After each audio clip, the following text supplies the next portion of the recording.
राहत नहीं मिली। रामपुर से बड़ी खबर।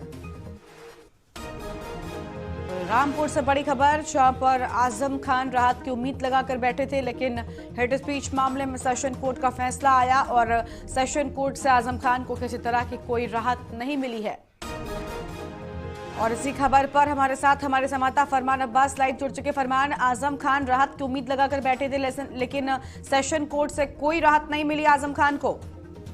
बिल्कुल, आजम खान को जो सुप्रीम कोर्ट से एक उम्मीद जागी थी वो यहाँ पर सेशन कोर्ट में, रामपुर की सेशन कोर्ट ने खारिज कर दी और आजम खान को कोई राहत नहीं मिली है। एक बड़ा झटका माना जा रहा है आजम खान के लिए, क्योंकि जिस तरह से एक उम्मीद की किरण उनके लिए जागी थी, लेकिन उससे उम्मीद की किरण पर एक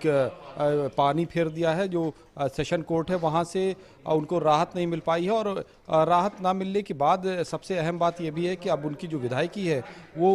उसके ऊपर भी संकट आ गया और वो जो विधायकी जो सदस्यता रद्द है वो अब बरकरार रहेगी। तो ऐसे में ये माना जा रहा है कि आजम खान के लिए एक बड़ा झटका है जो रामपुर की कोर्ट से लगा है, क्योंकि हेट स्पीच मामले में जब उनको सज़ा हुई थी उसके बाद वो उन्होंने सुप्रीम कोर्ट का रुख किया था, सदस्यता चली गई थी। उसके बाद सुप्रीम कोर्ट ने उनको एक राहत देते हुए फिर से सेशन कोर्ट को इस मामले की सुनवाई के लिए कहा था। सेशन कोर्ट ने इस मामले की सुनवाई किया और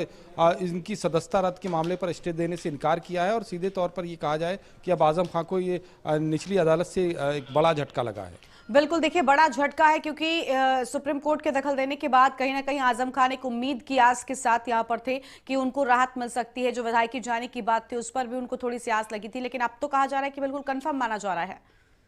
बिल्कुल, जिस तरह से ये फैसला हुआ है उसके बाद से ये बिल्कुल माना जा रहा है कि जो आजम खान ने एक उम्मीद लगाई थी कि उनको राहत मिलेगी सुप्रीम कोर्ट के रुख के बाद से, लेकिन अब जब सेशन कोर्ट ने उनको राहत देने से इनकार किया और उनकी जो स्टे की अपील है वो खारिज कर दी है, अब उनको स्टे नहीं मिलेगा और उनकी सदस्यता एक तरह से कहा जाए कि अब जो फैसला जो उनको सज़ा के बाद उनकी सदस्यता गई थी वो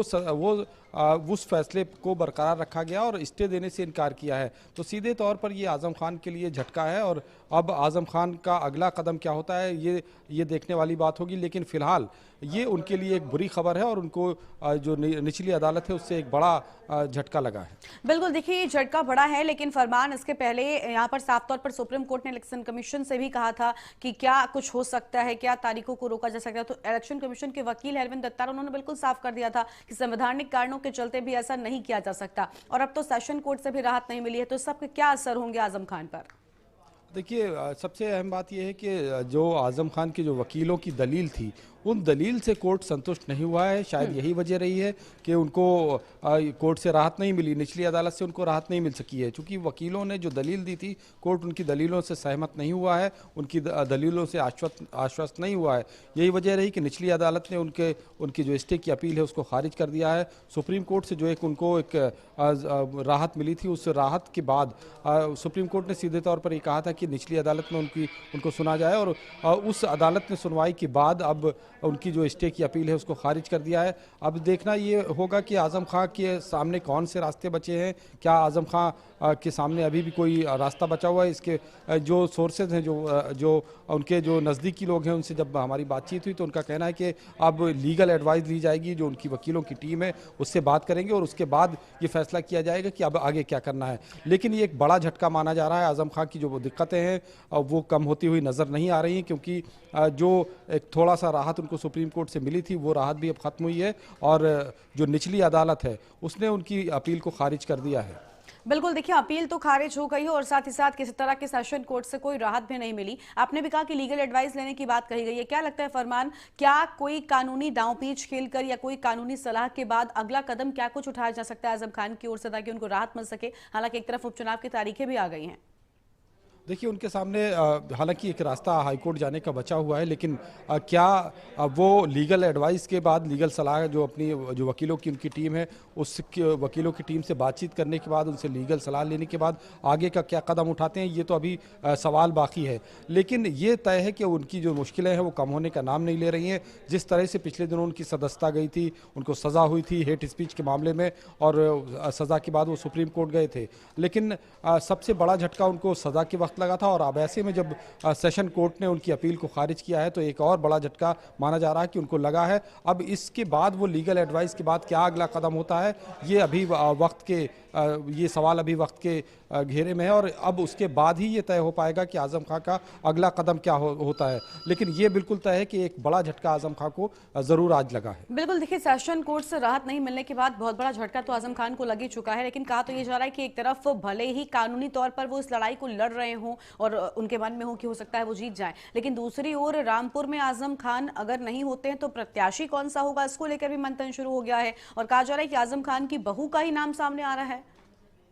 देखिए, बिल्कुल आज रामपुर में समाजवादी पार्टी आजम खान के परिवार के बिना बहुत कुछ कर पाएगी, ये बहुत मुमकिन नहीं है, क्योंकि आजम खान एक लंबे समय से तकरीबन 3 दशक से रामपुर में एक तरह से कहा जाए कि एक छत्र उनकी वर्चस्व रहा है, सियासी लीडरशिप उनके पास रही है, सियासी वर्चस्व रहा है, और बिना और आजम खां के या उनके परिवार के रामपुर का किला फतेह कर पाना समाजवादी पार्टी के लिए शायद मुमकिन ना होगा। यही वजह है कि रामपुर में अगर चुनाव होता है,